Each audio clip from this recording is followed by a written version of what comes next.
नमस्कार मित्रांनो, लग्नानंतर होईलच प्रेम या मालिकेच्या 18 जानेवारीच्या भागामध्ये आजचा भाग मित्रांनो खरोखरच जबरदस्त असा मकर संक्रांत स्पेशल छान दाखवलेला आहे. इकडे नंदिनी आता घरी येते आणि जीवाला तो कुर्ता वगैरे देते. तर तेव्हा जीवा तो कुर्ता घालतो आणि नंदिनी सुद्धा ती मानिनीने दिलेली असते ती साडी वगैरे नेसून छान अशी सजून नटून हे दोघे सुद्धा मस्त संक्रांत एन्जॉय करतात. म्हणजे हे दोघे मिळून इकडे तिळगुळाचे लाडू वगैरे करतात करतात आणि जीवा तिला नंदिनीला मदत करतो. आणि इकडे हे दोघे म्हणजे काव्याताई येते, ती रम्याचा पतंग वगैरे कापते आणि तेव्हा पार्थ तर तिच्याकडे बघून फ्लॅट झालेला असतो आणि काव्याच्या सोबतीला आता मानिनी सुद्धा असते. अगदी ती तिच्यासारखी छान अशी नटलेली वगैरे असते आणि या दोघींनी सुद्धा छान असा गॉगल वगैरे घातलेला असतो आणि त्यानंतर आता ह्या दोघांची पतंगाची स्पर्धा लागते. पार्थची आणि काव्याची आणि त्यानंतर शेवटी या दोघांचा सुद्धा पतंग एकाच वेळी तुटून जातो. तर काव्या त्याला म्हणते, "ठीक आहे ना देशमुख, मी तुमच्या प्रेमामध्ये ना असं एकत्र पडायला तयारच आहे." आणि यांचं या दोघांचं असं चाललेलं बघून रम्या आणि वसू तर खूप चिडलेले असतात. आणि तेव्हा वसू एक डाव आखते. म्हणजे रम्याच्या हातामध्ये अशी मोठीच्या मोठी कात्री असते आणि त्या कात्रीने चक्क ती काव्याचा जो बोका असते तो कापून वाटच लावून टाकते त्या बोक्याची. तर त्याला आजच्या भागाला आपण सुरुवातीपासून बघूया. आता नंदिनी इकडे मोहिते सदनमध्ये आलेली असते आणि तेव्हा ती जीवाला आता शोधत असते आणि त्या रिक्षाजवळ वगैरे ती बघते त्याला आणि ती म्हणते, "आता हे जीवा गेले कुठे? आणि कुठंच दिसत नाहीये ते. आणि आता विचारू तरी कुणाला? गुड्डू पण दिसत नाहीये तिथे." असं म्हणून ती आजूबाजूला बघत असते. तर जीवा तर इकडे वरती बाल्कनीमध्ये असतो. जिथे नेहमी नंदिनी असते तिथेच. आणि तिथून आता तो ओरडतो, "आज मैं ऊपर, आसमान नीचे." आणि असं त्यानं म्हटल्यानंतर आता नंदिनी त्याच्याकडे बघते. तर जीवा आता छानपैकी असं पोज वगैरे मारू लागतो.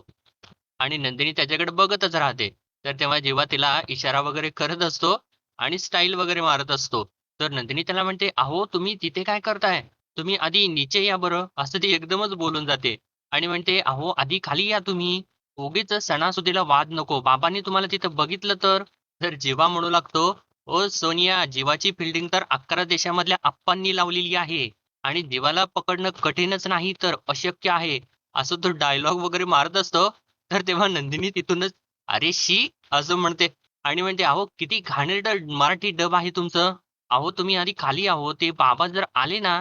तर तेव्हा जेव्हा म्हणतो, "अगं असं काय करतेस? तुझे आप्पा म्हणजे तुझे पप्पा घरामध्ये नाहीयेत. नवरा-बायको गेलेले आहेत बाहेर घेऊन कुणासाठी तर लग्नाचा आहेर."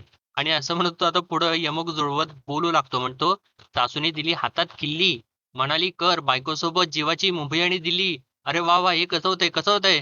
सांग, सांग." असं तो विचारत असतो. तर तेव्हा नंदिनी परत छी म्हणते आणि म्हणते, "फालतू होतं काहीतरी." आणि परत तिच्या लक्षात आल्यानंतर ती म्हणते, "एक मिनिट, 1 मिनिट.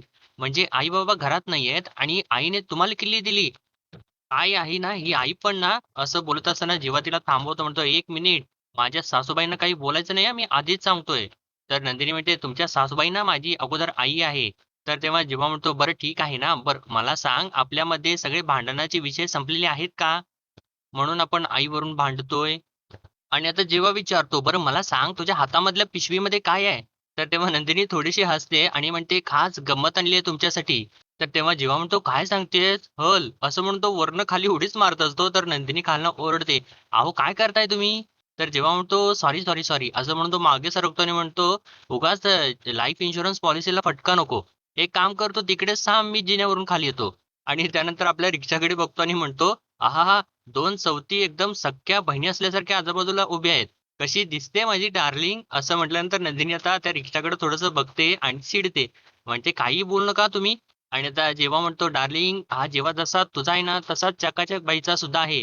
आणि असं तो बोलत असताना आता ती रिक्षाचं चाक आपल्या पण नंदिनीच्या दिशेने वळतं आणि ते बघितल्यानंतर जेव्हा हसूच लागतो आणि नंदिनी म्हणतो, "बघ, बघ कसं नाक मुरडल्यासारखं तिने चाक फिरवलं. बघ, बघ." आणि माझं ना 2 बायकांनी फजिती ऐका असंच झालेलं आहे. थांब, थांब. आलो, आलो मी. असं म्हणून तो आता खाली येऊ लागतो. तर तेव्हा नंदिनी त्या रिक्षाकडे रागारागाने बघत असते आणि ती पण आता नाक मुरडत असते. तर इकडे आता देशमुखांच्या घरामध्ये वरती हे सगळेजण पतंग उडवत असतात. इकडे रम्या पतंग उडवत असते आणि आता इकडे पार्थ सुद्धा पतंग उडवू लागतो. आणि तेव्हा युग असतो तो पार्थला म्हणत असतो, "अरे दादा, ही रम्या दिसते ना, तेवढी नाही आगाऊ दिसते ना, तशी ती नाही आहे रे. म्हणजे ती बावळट वगैरे तर अजिबात नाहीये. चांगली सॉलिड निघाली ही. अरे, आपलं नाक सुद्धा कापेल आणि पतंग सुद्धा कापेल." तर पार्थ म्हणतो, "अरे युगा, ती अशा ठिकाणी थांबली ना, तर हवा एकदम राईट साइडला आहे. म्हणून ना तिचा पतंग आपल्यापर्यंत येतोय अरे, पण आपला पतंग तिच्यापर्यंत जात नाहीये. लेफ्ट साइडला चाललाय तो. त्यामुळे ती पेच होत नाहीये रे." तर युग म्हणतो, "अरे दादा पण काहीतरी केलं पाहिजे ना, काहीतरी चमत्कार झाला पाहिजे अरे.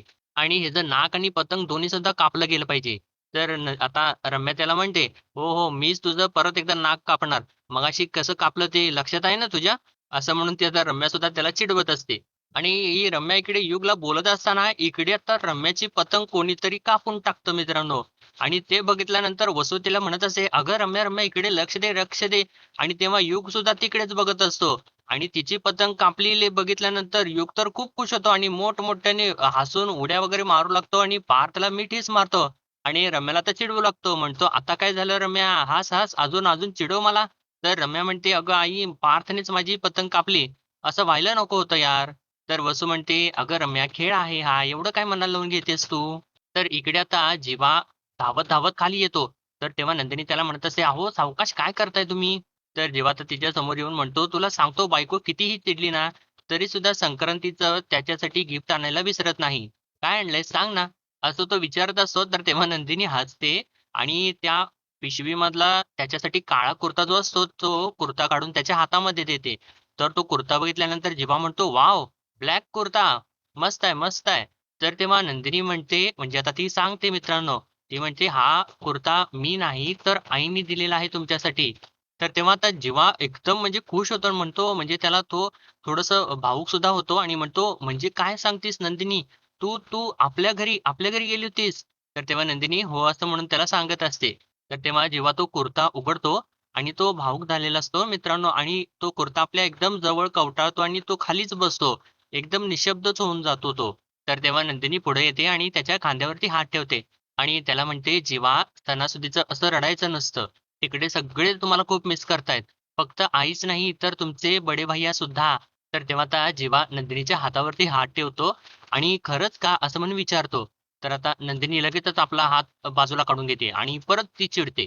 तर जेव्हा आता तिला म्हणतो, "हे बघ सणासुदाच्या दिवशी झालं गेलं विसरायचं सुद्धा असतं आणि तू इथेच थांब. अजिबात हलू नकोस. मी ना ट्राय करून आलो थांब." असं सांगून तो चाललेलाच असतो, तर तेव्हा नंदिनी त्याला थांबवते आणि म्हणते, "एक मिनिट, 1 मिनिट. तुम्ही काय करताय?" "अहो, मी इथे एकटीच राहत नाही. आजूबाजूला राहणारी लोकं सुद्धा आहेत तिथे." म्हणजे जेव्हा तसंच तिथे उघड्यावरती चेंज करत असतो म्हणून नंदिनी त्याला थांबवते. तर तेव्हा जेव्हा म्हणतो, "ओके असं आहे का? मग कुठे चेंज करू? पप्पांच्या रूममध्ये करू का?" असं तो विचारत असताना नंदिनी काही न बोलता दुसऱ्या दिशेने बघते. तर जेव्हा तिला एकदमच म्हणतो, "हां, हां, तू चालेल म्हणालीस का?" तर तेव्हा नंदिनी एकदमच त्याला रागात म्हणते, "जा करा." आणि तेव्हा जेव्हा हसतो आणि म्हणतो, "जा म्हणाली, वाह! वाह!" असं म्हणून तो आता पळतच आतमध्ये सुटतो. तर आता नंदिनी त्या पिशवीमधून मानिनीने तिच्यासाठी दिलेली साडी काढते आणि ती साडी बघू लागते. आणि ती साडी बघून ती खूप खुश झालेली असते. आणि ती साडी वगैरे परत आपल्या अंगावरती अशी घेते आणि ती या साडीला फील करू लागते. खूप मस्त वाटत असते तिला ती साडी वगैरे बघून.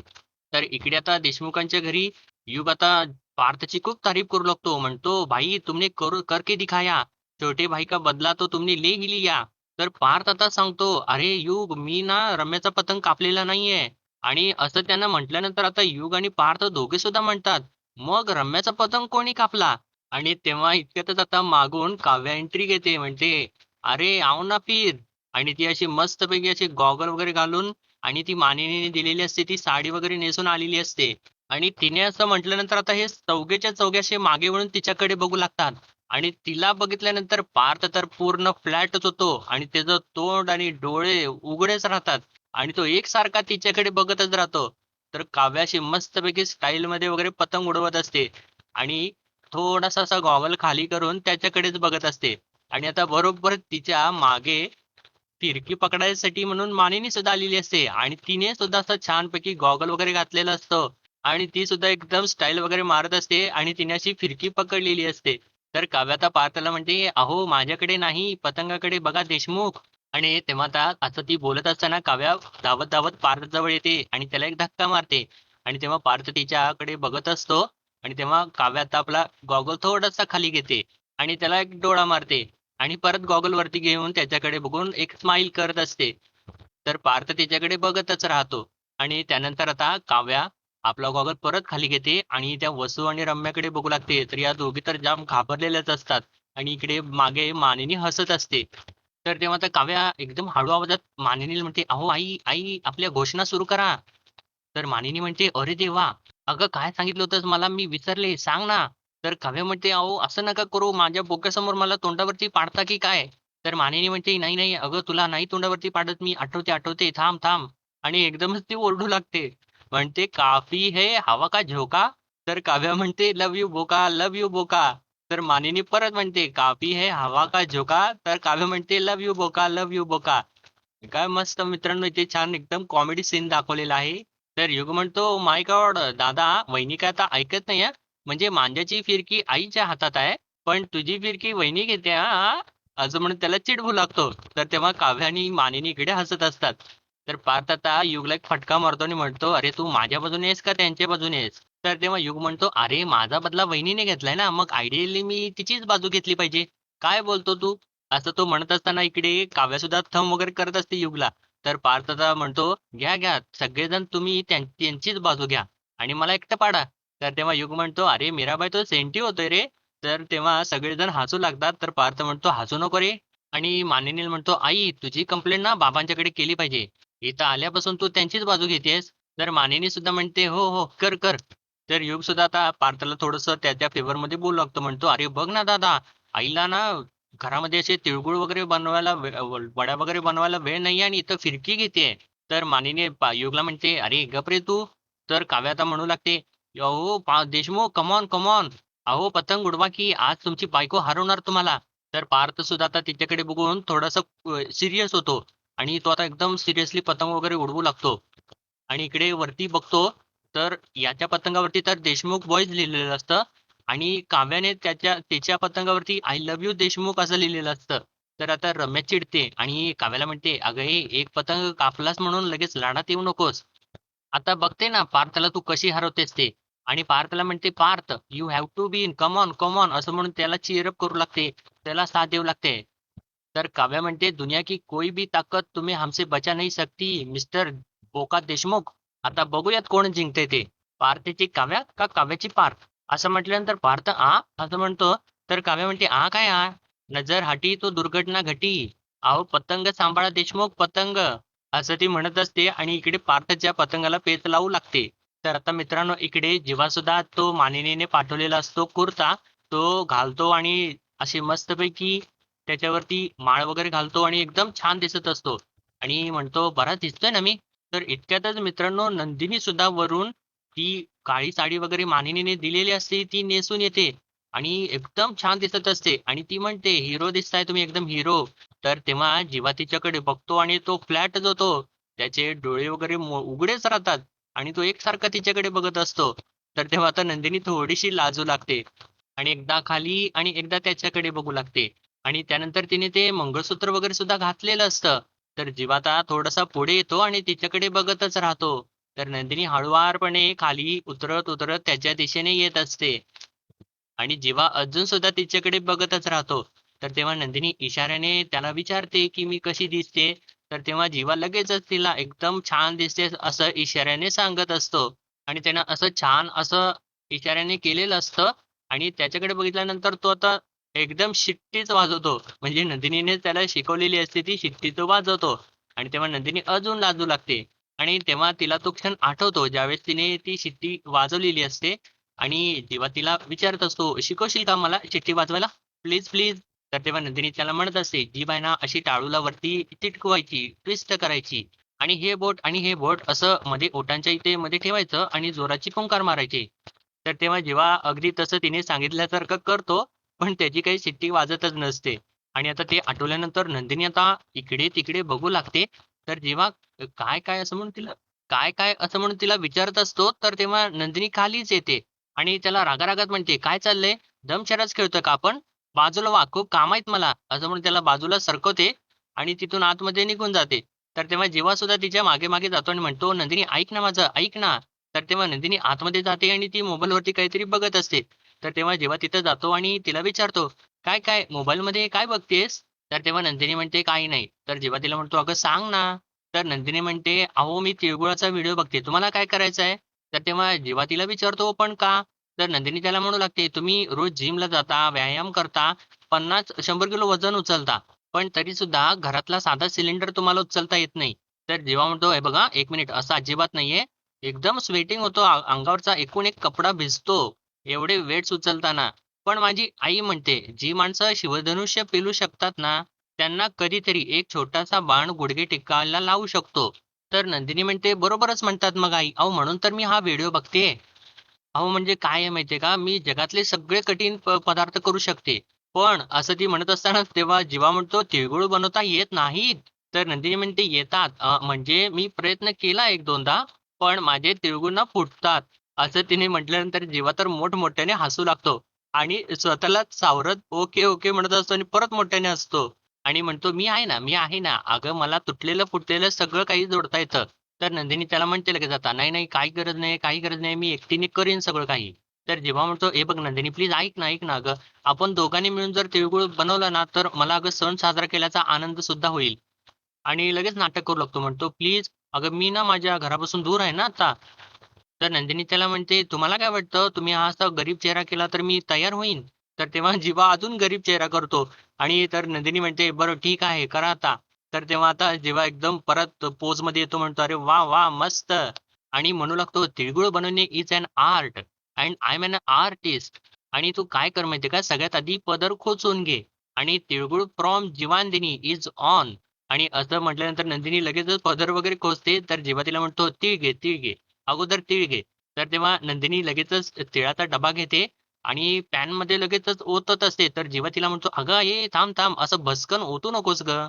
इकडे, इकडे. तू मागे ये, मागे ये." असं म्हणून तिच्या हातामधला तो तिळाचा डबा आपल्या हातात घेतो आणि म्हणतोय, "बघ हे असं ताट घ्यायचं छानपैकी आणि त्याच्यामध्ये ना असे लागतील तेवढे तीळ घ्यायचे ओतून आणि आता ते निवड." असं म्हणून ते ताट निवडायला तिच्या हातामध्ये देतो आणि इकडे स्वतः तो गॅस पेटवतो आणि त्याच्यावरती तो पॅन ठेवतो आणि पॅन ठेवून त्याच्यामध्ये गूळ वगैरे टाकतो आणि ते गूळ जरासं मऊ शिजवू लागतो आणि तर इकडे नंदिनी ते तीळ निवडत असते आणि तिची केसाची बट तिच्या डोळ्याच्या आड येत असते.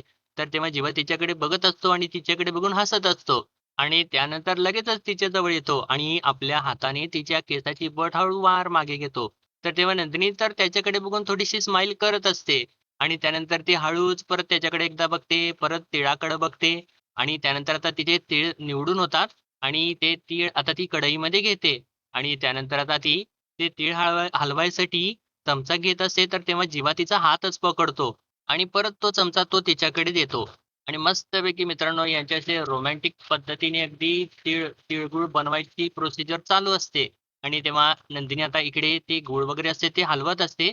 तर तेव्हा जेव्हा तिचा हात पकडतो आणि तिचा हात पकडून तिच्या हाताने ते तीळ तीळ ते गूळ वगैरे असतं ते हलवू लागतो आणि तेव्हा नंदिनी सुद्धा त्याला काही बोलत नाही आणि त्याच्याकडे बघते आणि परत ती तिळगुळ वगैरे हलवू लागते. परत ती गालातल्या गालात हसत सुद्धा असते. म्हणजे तिला सुद्धा ते पाहिजे असतं. ती विरोध तर काही करतच नसते त्याला आणि चिडत तर अजिबात नसते मित्रांनो. आणि इकडे परत आता देशमुखांच्या घरी यांचा दंगा तर चालूच असतो मित्रांनो. आणि काव्या हसत असते जोरजोराने. म्हणजे ती पार्थचा पतंग कापणारच असते. तर तेव्हा इकडे ही रम्या आणि युग वगैरे पार्थला ओरडतात, "अरे दादा हे काय काय चाललंय काय तुझं? लक्ष दे." आणि युग पुढे म्हणतो, "अरे दादा वहिनीचा जलवा डेंजर आहे रे. एका झटक्यात तिने आता तुझा पतंग कापला असता." तर तेव्हा काव्या इकडून म्हणते, "अरे युग माझा पतंग कापणं सोपं नाहीये. अरे प्रेमाचा पतंग आहे या काव्याचा. अरे प्रेमानं कापला तर कापला जाईल. असा रागाने नाही कापला जाणार." आणि असं ती म्हणत असताना आता पार्थ चांगलाच चिडतो आणि रागा-रागात आता तो पतंग म्हणजे जोराचा एकदम पेच मारू लागतो काव्याच्या पतंगला. तर युग आता पार्थला थोडंसं थांबवतो आणि म्हणतो, "अरे हो, हो दादा काय करतोयस तू? अरे आता वहिनीने काय सांगितलं? प्रेमाने, रागाने नाही, प्रेमाने कापायचा पतंग." तर काव्या त्याला म्हणते, "अरे युग आता कोणीतरी तुझं ऐकणार नाही. हे बघ त्यांना जेवढा जोर लावायचा आहे ना, तेवढा लावू देत. मी ना जीव लावते." असं म्हणून ती गॉगल खाली करून परत एक डोळा मारते पार्थला. तर तेव्हा पार्थ तिच्याकडे बघतच असतो आणि परत तो लाजतो. तर मानिनी म्हणते, "काव्या अगं तू माझ्याच समोर माझ्या लेकाला चिडतेस अगं." तर काव्या म्हणते, "अहो काय करणार? त्यांच्या गालावरचा फुगा फुटतच नाहीये. काय करू मी?" तर मानिनी म्हणते, "हो, हो. ते पण आहेच आहे. तू कंटिन्यू, कंटिन्यू कर. मला मज्जाच येते." आणि असं म्हटल्यानंतर आता इकडे युग सुद्धा हसू लागतो आणि काव्या सुद्धा हसू लागते. तर पार्थ परत युगला एक फटका मारतो. तर पार्थ आता परत जोराचा मांजा खेचू लागतो आणि आता रम्या वसूला म्हणते इकडे, "बघितलंस का आई किती मुद्दामूनचा आगाऊपणा चाललाय तिचा तो. मुद्दामून पार्थला त्रास देते ती." तर वसू सुद्धा म्हणते, "होय बघ ना, अगं पार्थचा रुसवा घालवण्याची एक संधी सुद्धा सोडत नाहीये ही मुलगी." आणि म्हणते, "रम्या अगं त्या पतंगावरती काय लिहिलंय ते वाचलंस का तू?" तर तेव्हा रम्या हो असं म्हणून रागारागाने त्या पतंगाकडे बघत असते. तर इतक्यातच आता इकडे पार्थ जोराने ओरडतो, "अरे येऊ ढील दे, ढील दे, ढील."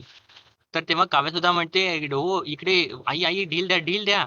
तर मानिनी म्हणते, "अगं काव्या तू ढील देऊ नकोस. तू तुझं दिल देऊन टाक माझ्या पार्थला." तर काव्या म्हणते, "अहो काकू मी तर ते केव्हाच दिलंय." तर रम्या इकडे चिडलेली असते आणि ती पार्थला म्हणते, "पार्थ तू फालतू लोकांच्याकडे लक्ष देऊ नकोस. तू कॉन्सन्ट्रेट कर. You come on, come on, you can do it." तर तेव्हा मानिनी रम्याला म्हणते, "ए रम्या फालतू काय? काव्या कम ऑन, तू हारायचं नाहीयेस अजिबात. तूच जिंकायचं आहेस. माझ्या सूनबाईच्या प्रेमाचा पतंग हवेतच उडत राहिला पाहिजे." तर काव्या म्हणते, "अहो आई तुम्ही काही काळजी करू नका हो. ही पतंगाची स्पर्धा आणि माझा हा बोका दोन्ही सुद्धा जिंकेन मी." आणि असं म्हणून आता हे दोघे सुद्धा एकदम छान असं पतंग उडवत असतात आणि एकमेकांना पेच मारायचा प्रयत्न करत असतात. आणि इतक्यातच आता या दोघांचा पतंग एकमेकांच्यात अडकतो आणि दोघांचे पतंग सुद्धा कापले जातात आणि ते दोघांचे पतंग सुद्धा कापून उडून जातात. तर तेव्हा काव्या म्हणते, "बघितलत का देशमुख? प्रेमात पडलो ना तर दोघंही एकत्र पडू. आणि ठीक आहे हो देशमुख, मला आणि माझ्या पतंगला तुमच्या हातून कटणं सुद्धा मंजूर आहे." असं म्हणून ते एकदम प्रेमाने त्याच्याकडे बघत असते. तर तेव्हा पार्थ तर अजून सुद्धा तिच्याकडे एकदा बघतो आणि दुसरीकडे एकदा बघत असतो. तर मित्रांनो आजच्या भागामध्ये एवढंच आणि पुढील भागामध्ये आपण पाहणार आहोत.